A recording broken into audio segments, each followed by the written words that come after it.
नमस्कार, जय गजानन. तुमच्या सगळ्यांचं आपल्या चॅनलमध्ये खूप खूप स्वागत आहे. कधीतरी जीवनामध्ये विपरीत परिस्थिती येते, कुठल्या तरी मोठ्या प्रॉब्लेमचा सामना आपल्याला करावा लागतो.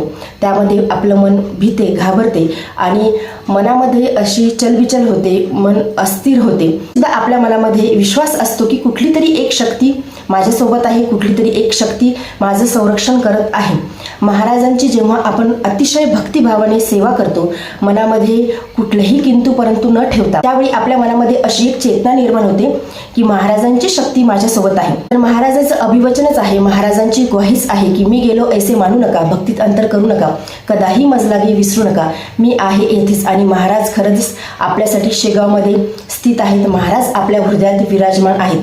त्यामुळे महाराजांची भक्ती जर का आपण अतिशय श्रद्धेने, निष्ठेने, विश्वासाने केली तर महाराज आपल्याला नक्कीच अनुभूती देतात. तर आजच्या व्हिडिओमध्ये आपण असेच काही लक्षणं बघणार आहोत आणि ते लक्षणं, ते अनुभूती जर का तुम्हाला तुमच्या आयुष्यामध्ये दिसत असतील तर समजावं की महाराजांचं सुरक्षा कवच तुमच्यावरती आहे, महाराजांची कृपा तुमच्यावरती आहे.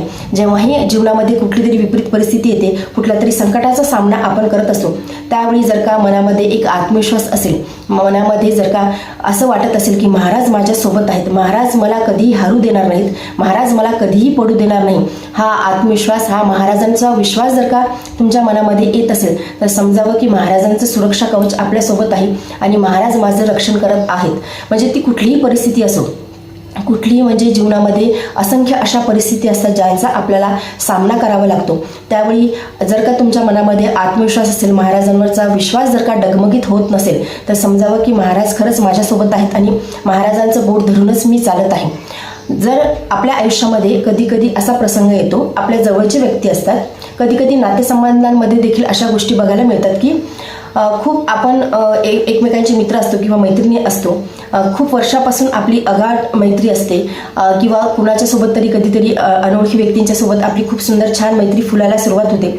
परंतु काही कालांतरानंतर अशा गोष्टी घडतात की त्या व्यक्तीचं किंवा आपलं पटत नाही किंवा कधीतरी कुठल्या तरी गोष्टीवर वाद होतो किंवा कधीतरी कुठल्या तरी गोष्टी त्या व्यक्तीच्या मनासारख्या होत नाही किंवा आपल्या मनासारख्या होत नाही, मग आपल्यामध्ये दुरावा निर्माण होतो. तर त्यामध्ये देखील एक महाराजांचंच नियोजन असते, त्यामध्ये देखील महाराजांचीच कृपा असते की मग त्या घरातल्या असो, नातेसंबंधातल्या असो किंवा मग बाहेरच्या असो, त्या व्यक्ती आपल्यापासून दूर जायला सुरुवात होते. त्यावेळी आपल्याला खूप आपलं मन दुखते, तुटते, आपल्याला खूप दुःख होते. परंतु महाराजांच्या नियोजनावरती नेहमी करता विश्वास ठेवावा की ती व्यक्ती जी आहे ती माझ्या आयुष्यामध्ये बरोबर नव्हती किंवा त्या व्यक्तीच्या हातून माझ्याचं काहीतरी नुकसान होणार असेल किंवा ती व्यक्ती माझ्या आयुष्यामध्ये जी आहे ती चुकीची होती, त्यामुळेच महाराजांनी हे नियोजन केलं आहे आणि ती व्यक्ती माझ्या जीवनातून दूर गेलेली आहे. बऱ्याचशा व्यक्ती आपल्या आयुष्यामध्ये येत असतात आणि त्या जात असतात, परंतु ज्या व्यक्ती खरोखर आपल्याला काहीतरी म्हणजे आपल्यासोबत ज्या टिकतात किंवा आपल्याला त्या व्यक्तींचा आणि आपलं ट्युनिंग खूप चांगलं जुळते, तर हे देखील महाराजांचंच नियोजन असते. हे सगळं काही पूर्वनियोजित असते. म्हणजे आपल्या आयुष्यामध्ये येणारी प्रत्येक व्यक्ती, मग ते आपले आईवडील असो किंवा आपले पती असो, पत्नी असो किंवा मुलं असो किंवा आणखी कोणी आपले मित्रपरिवारामध्ये असेल, नात्यांमध्ये असेल, हे सगळं काही पूर्वनियोजित असते. आणि जे लोक आपल्या जवळ टिकतात, आपल्यासोबत चालतात, तेच खरे आपल्यासोबत चालणारे असतात. आणि ते महाराजांनी ते नियोजन केलेलं असते की हा व्यक्ती आपल्या जीवनामध्ये असणं हे आपल्यासाठी हितकारक आहे, तर ते महाराजांचं नियोजन असते. त्यामुळे कधीही जीवनामध्ये कुठलीही परिस्थिती असो,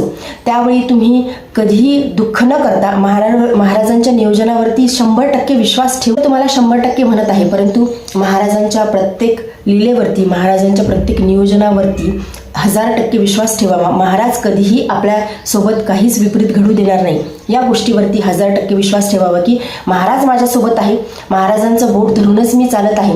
आणि आपल्याला जर का भगवंत प्राप्ती करून घ्यायची असेल, महाराजांच्या चरणाची प्राप्ती करून घ्यायची असेल, तर महाराजांच्या योजनेवरती, महाराजांच्या नियोजनावरती आपल्याला विश्वास ठेवावा लागणार आहे. महाराजांच्या चरणाशी समर्पित आपल्याला व्हावं लागणार आहे, त्यांची सेवा करावी लागणार आहे.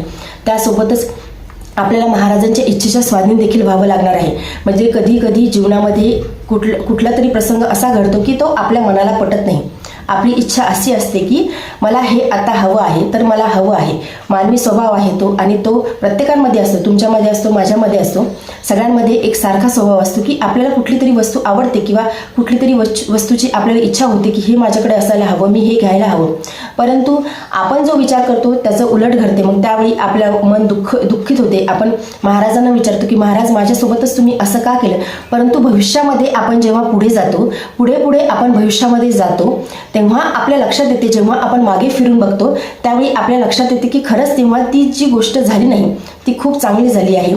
जर का ती गोष्ट पूर्ण झाली असती तर आज मी जिथे आहे तिथे मी नसतो. महाराजांकडे जर का आपण एवढंसं मागितलं तर महाराज एवढं मोठं देतात. म्हणजे आपल्या कल्पनेच्या पलीकडे, आपल्या बुद्धीच्या पलीकडे महाराज आपल्याला देतात. आपल्या नशीब पालटण्याची शक्ती फक्त श्री गजानन महाराजांमध्ये आहे. त्यामुळे महाराजांवरती संपूर्ण विश्वास ठेवून आपण महाराजांची भक्ती सेवा करायला हवी.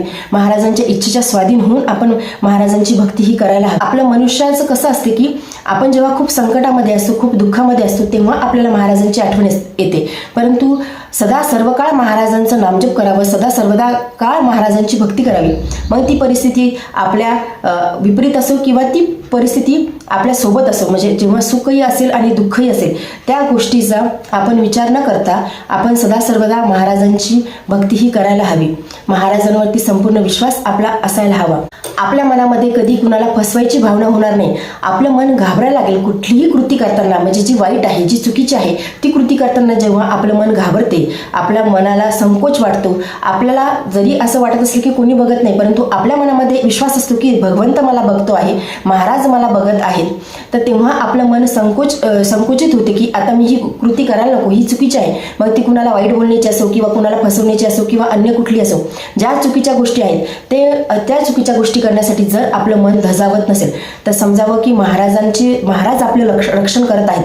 आपल्या बोलण्यातून, आपल्या चालण्यातून, आपल्या कृतीतून, कुठल्याही गोष्टीमधून जर आपण चुकीचं वागत नसो, आपलं अंतर्मन आपल्याला त्या गोष्टीची परवानगी देत नसेल तर समजावं की महाराज आपलं रक्षण करत आहेत. महाराज जेव्हा आपलं रक्षण करतात किंवा महाराज आपल्या सोबत असतात, महाराज फक्त आपलं भौतिक जग बदलत नाही, महाराज आपल्याला अंतर्बाह्य बदलतात. म्हणजे आपल्या अंतर्मनातून आपला बदल होतो, आपले विचार बदलतात, आपली भावना बदलते, आपला हावभाव बदलतो, आपल्या चालण्या बोलण्यामध्ये बदल होता, आपल्या वाणीवरती आपलं कंट्रोल व्हायला सुरुवात होते. म्हणजे आपण विचार करतो की आपण असं बोलायला नको.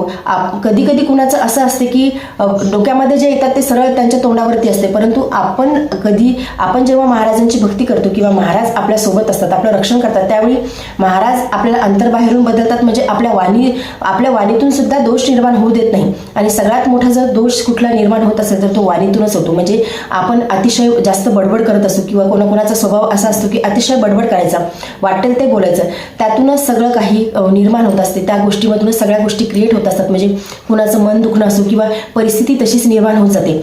त्यामुळे कमीत कमी बोलण्याचा प्रयत्न करावा. आपण असंख्य व्रत करत असतो, बायका ह्या असंख्य व्रत करतात, एकादशीचं व्रत अनेक जण करतात, अन्न व्रत करतात, परंतु अन्न व्रत करणं हे खरंच खूप सोपं आहे. म्हणजे अन्नाचा त्याग करणे, आणि आपण दिवसभर एकादशी जेव्हा करतो तेव्हा आपण अन्न त्याग करतो आणि उपवास करतो, परंतु ते देखील सोपं आहे. परंतु जे अवघड काय आहे तर ते मौन व्रत आहे.